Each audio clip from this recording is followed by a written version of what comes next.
বর্তমান সময়ের মধ্যে মানুষ আল্লাহ রাসূলকে ভালোবাসে না। আল্লাহ রাসূল এক হাদিসের মধ্যে জানিয়ে দিলেন, আল্লাহ রাসূল এক হাদিসের মধ্যে বলেন, লা ইউমিনু আহাদুকুম হাত্তা আকুনা আহাব্বা ইলাইহি মিন ওয়ালিদিহি ওয়া ওয়ালিদিহি ওয়ান নাসি আজমাইন। একটা মানুষ ততক্ষণ পর্যন্ত ঈমানদার হতে পারবে না, একটা মানুষ ততক্ষণ পর্যন্ত প্রকৃতপক্ষে নবীর ভালোবাসা তার অন্তরের মধ্যে আনতে পারবে না, আল্লাহ ততক্ষণ পর্যন্ত একটা মানুষকে ভালোবাসবে না যতক্ষণ পর্যন্ত তার অন্তরের মধ্যে তার ছেলে সন্তান থেকে, সমস্ত মা বাবা থেকে, সমস্ত পৃথিবীর মানুষ থেকে যখন আল্লাহর হাবিব সাল্লাল্লাহু আলাইহি সাল্লামের প্রতি ভালোবাসা থাকবে না। এজন্য আল্লাহ তাআলা কোরআনের মধ্যে বলেন, ওয়া ইন কুনতুম তুহিব্বুনাল্লাহা ফাত্তাবিউনি ইউহিব্বুকুমুল্লাহ। আল্লাহ তাআলা বলেন, যদি তোমরা আল্লাহর ভালোবাসা যদি তোমরা পেতে চাও তাহলে রাসূলকে ভালোবাসো, তাহলে রাসূলকে জীবন দিয়ে মন দিয়ে তোমরা ভালোবাসো।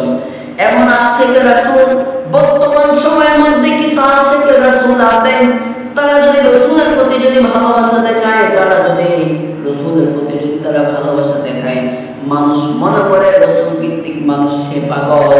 না না না ভাই না, এই পৃথিবীর মধ্যে যদি সবচেয়ে উত্তম মানুষ যদি আপনি উত্তম কাতারের মধ্যে যদি থাকতে চান তাহলে আল্লাহর রাসূলকে ভালোবাসতে হবে। আর উত্তম কাতারের মধ্যে যদি না থাকতে চান আল্লাহর রাসূলকে ভালোবাসার দরকার নেই। এজন্য আল্লাহ তাআলা বললেন, অপর জায়গার মধ্যে বললেন, যদি তোমরা আমি আল্লাহকে যদি মানতে চাও তাহলে রাসূলকে মানো। আল্লাহ তাআলা বললেন, আমি আল্লাহকে তোমরা মানো। যদি আমি আল্লাহকে প্রশ্ন করি, আল্লাহ আপনাকে দেখি না, আপনাকে চোখ দিয়ে দেখা যায় না, আপনাকে মাথার মধ্যে চিন্তা করা যায় না, আপনার আকৃতি কেমন সেটা আমরা বলতে পারি না, আপনাকে কেমন করে অনুসরণ করব? তাহলে আল্লাহ তাআলা বললেন, ফাকাদ আতাআর রাসূল, তুমি তোমার রাসূলের আনুগত্য করো, তুমি তোমার রাসূলের অনুসরণ করো, তাহলে আমি আল্লাহর অনুসরণ করা অনুকরণ করা তোমার জন্য হয়ে যাবে। এজন্য সম্মানিত হাজিরিন, আল্লাহর রাসূলকে ভালোবাসতে হবে। যে রাসূল দুনিয়ার মধ্যে মানুষের জন্য কান্না করলেন, তাইফের ময়দানের মধ্যে কান্না করলেন, এই রাসূল উম্মতকে চিন্তা করার জন্য, দ্বীনকে চিন্তা করার জন্য মক্কা থেকে যখন মদিনার মধ্যে যখন চলে যায়, আল্লাহর হাবিব মক্কার দিকে তাকিয়ে তাকিয়ে কান্না করে বললেন, ও আমার মক্কাবাসীরা, ও আমার মদিনার মানুষেরা, ও আমি মক্কা থেকে আমি চলে যাচ্ছি মদিনার মধ্যে তাইফের উদ্দেশ্য করে।